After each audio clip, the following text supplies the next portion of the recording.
बिस्मिल्लाहिर्रहमानिर्रहीम, अस्सलाम वालेकुम। गुज़श्ता रात लाहौर एयरपोर्ट पर एक वाक़या पेश आया और इस वीलॉग में मैं उस वाक़े के हवाले से कुछ वीडियो एविडेंस, कुछ वीडियो सबूत आपके सामने रखूंगा ताकि आपको अच्छी तरह से ये अंदाज़ा हो सके कि क्या हुआ, कैसे हुआ और क्यों हुआ।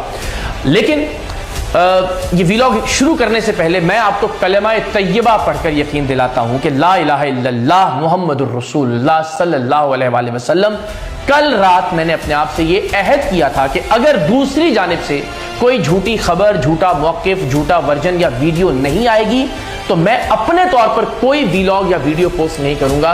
और खुदा जानता है सिर्फ इसलिए कि शख्स की, इस FIA के अफसर की नौकरी को कोई खतरा ना हो। और इसके सबूत मेरे पास मेरे फ़ोन में मौजूद है। FIA के डिप्टी डायरेक्टर की भी कॉल आई और वो जो मैसेजेस मैंने उनको किए उसमें भी मैंने हाय अल्लाह जी, मेरी हिम्मत।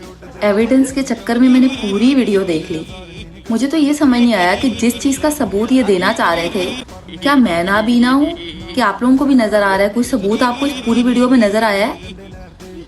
मतलब कि जिस चीज़ का एविडेंस ये देना चाह रहे थे वो तो इस वीडियो में है ही नहीं। आप तो कह रहे थे कि इस ऑफिसर ने आपको गाली दी है।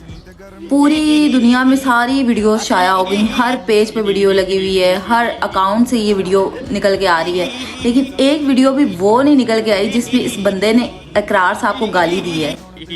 मान लो ना, अपनी गलती मानने में क्या बुराई है यार। मानो कि आपको भी इमरान खान साहब का बुखार चढ़ा हुआ है,